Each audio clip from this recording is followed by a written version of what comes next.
Hello everyone, good day. My name is Ruby. Today I'm going to present to you about ADDIE model. ADDIE has 5 steps: analyze, design, develop, implement, and evaluate. The lesson that I used in this presentation, it was conducted to my Vietnamese kindergarten learners, so the feedback and evaluation that I'm going to share to you are based on my real classroom experience. So, let's start. We have here ADDIE, the instructional design process. I want to show you this slide. This is the textbook that I use to teach my learners. You can see the animals and numbers that they could trace. Step 1, analyze. What are your goals for your lesson? First, to help students or the learners to recognize and name 4 animals: elephant, lion, monkey, and snake. Second, enable students to ask and answer the question.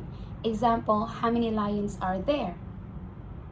Count animals from 1 to 10 and to build engagement through songs, games, and TPR, or what we call total physical response.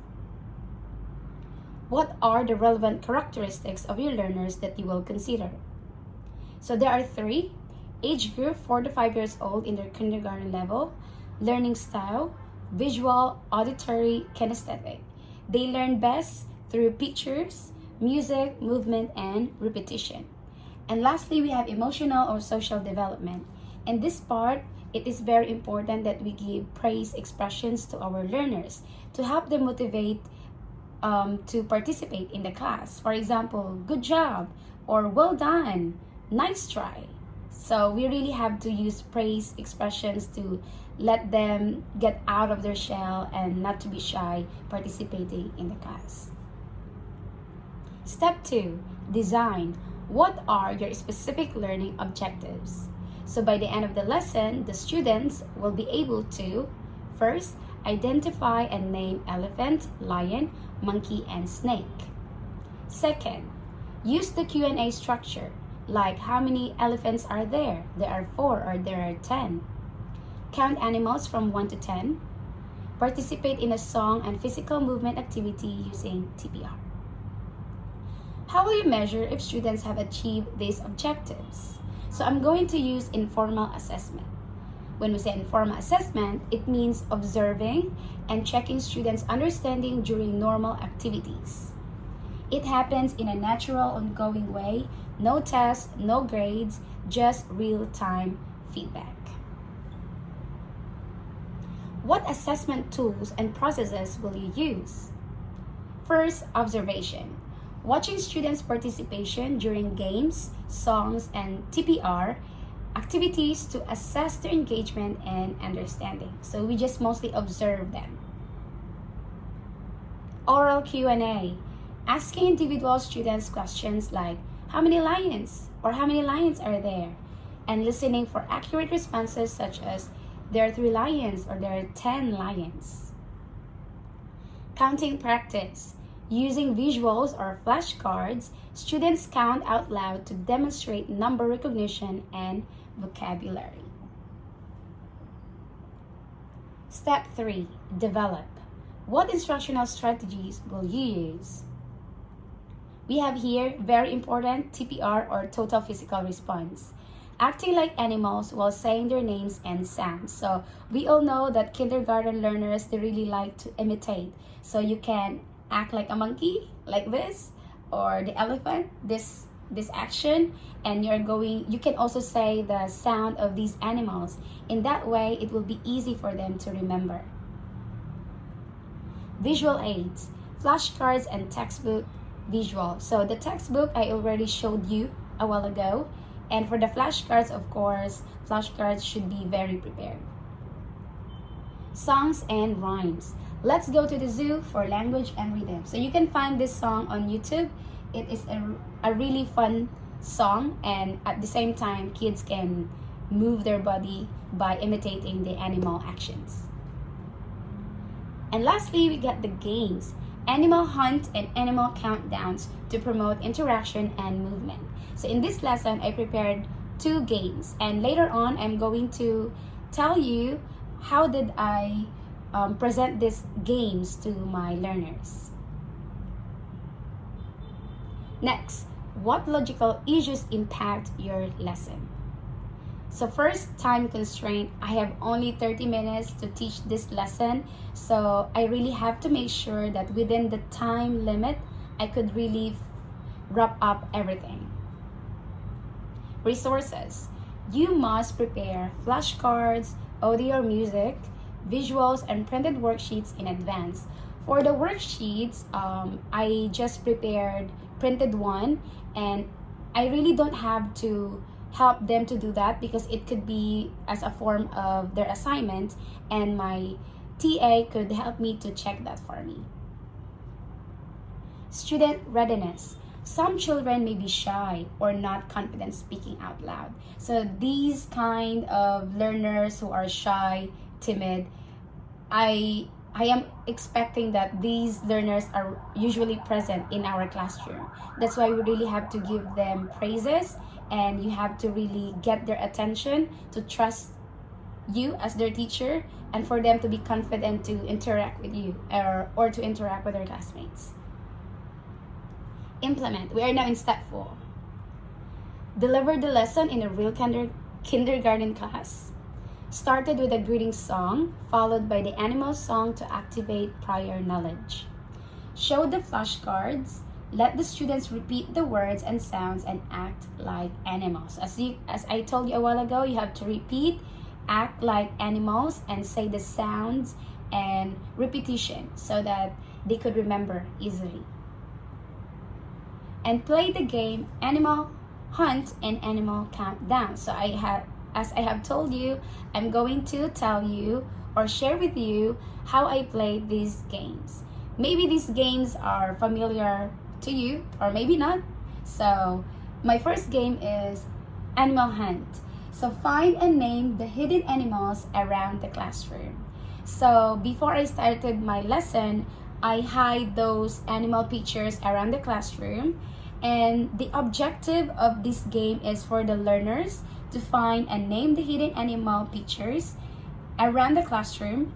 And when a child found an animal picture, they were asked to say the name of the animal sound aloud, and they could also act like an animal. So this was really fun when I played this with my learners. They had so much fun, especially looking for the animal pictures. And I also set few rules. Walk, don't run, be gentle with the pictures, and have fun. So like we all want all our teaching materials to be preserved. So setting them few rules like this, it will help them to be considerate and knowing that there are rules, so their behavior could be limited. They don't have to really move so much. They will know what are the limitations that they have in the classroom. Game 2, Animal Countdowns. This one is to practice counting and body movement. In this game, the learners practice both counting and body movement. I'm going to play music, and when it stops, I show an animal picture. The children have to count the number of that animal and then do a simple movement of a monkey or an elephant. So I'm going to show them this picture, for example, and then, for example, in the picture, there are 5 monkeys. So I'm going to ask everybody, how many monkeys are there in the picture?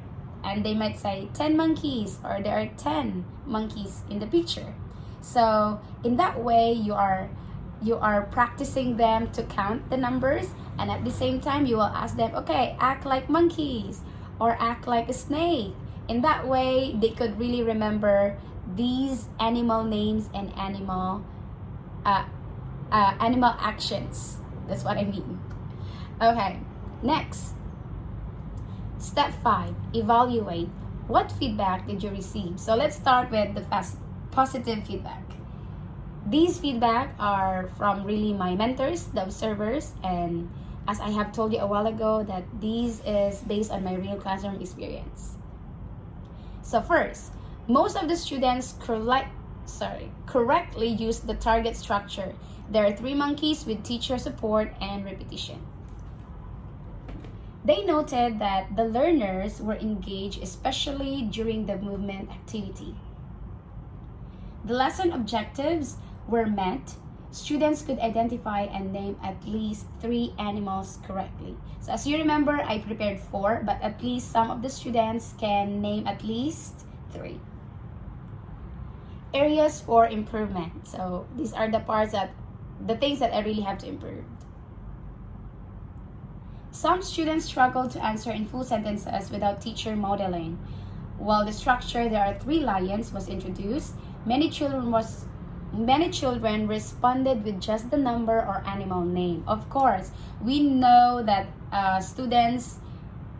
some learners cannot really say full sentences, but some of them can. So my mentors said that, yeah, a few of them can, but the rest, they just say the name or even just the number. Not all students were equally involved in the games. Some needed more support or encouragement to participate. So we know that there are so many things to consider. There are students who are very shy or timid in the class. They don't want to stand up, they just want to sit down. So in that part, I really had a hard time on how to manage those learners in my class. One point for improvement was to slow down slightly during transitions and give more time for quieter students to participate, because the lesson was 30 minutes, and at that time I was really in a hurry and I really want everything to be finished within the time limit I was given. So my mentors, the observers, they told me that, oh, you were hurrying them. You have to slow down a little bit and give time for those timid students to speak. Okay, what would you change about your plan? Use visual cues or props for transitions, like a puppet. Actually, I did not use a puppet during my lesson, but this is a really good idea to entertain students and to really catch their attention. A magic word like zoo time when changing from one activity to another. Of course, there should be a very smooth transition, and there is this magic word zoo time. This will help students to learn or to get ready themselves for the next activity. And lastly, some kids might be more verbal, others might be shy. For students who are shy to speak, they can point to the animal instead of saying the name. So my learners before, few of them, they don't want to speak. They don't even want to look at you, but at least they can point. So I have learned this one, like, okay, at least they could point. That will make me happy to at least this learner is doing something to participate. So we cannot really force them. As much as possible, try to ask them to point at least, to make them involved in the lesson. What would you need to watch out for when you implement it? Time management. Yes, it is very important. Be realistic about how many activities can fit into 30 minutes, allowing time for repetition and review. So as you can see, I only prepared 2 games, and those games were really good within the 30 minutes, but I just have overtime, just maybe around 3 minutes. That's my overtime, because there were some behavior during the class that you really have to discipline a little bit. Not that much, because I have my TA though, but there are some things that could happen in the class that could really not ruin, but could really intervene your lesson, the flow of your lesson. Individual participation. Some quieter or less confident students may need prompting or smaller group support to participate in Q&A games. So there are really students who are very quiet, not so confident, so we really have to support them. And lastly, we have technical preparation. Always have your video or song queued up and flashcards ready to avoid delays or distractions. So I did this one. I really prepared all the flashcards, all the things that I need. But when you are in the middle of, when you are nervous, sometimes you forgot the flow of your lesson, because of course it's normal to get nervous because people are looking at you, parents are looking at you. So you really have to relax yourself and trust yourself that you could do it, and you should really have a good teamwork with your TA, because a good teamwork with your TA will really make the lesson successful. Maybe not 100%, but at least almost successful, because these are kindergarten levels, so you really cannot expect too much from them. So that's it. Thank you guys for your time, and that's the end of my presentation, and I would be happy to answer any of your questions if you have. So thank you, have a good day, and God bless everyone.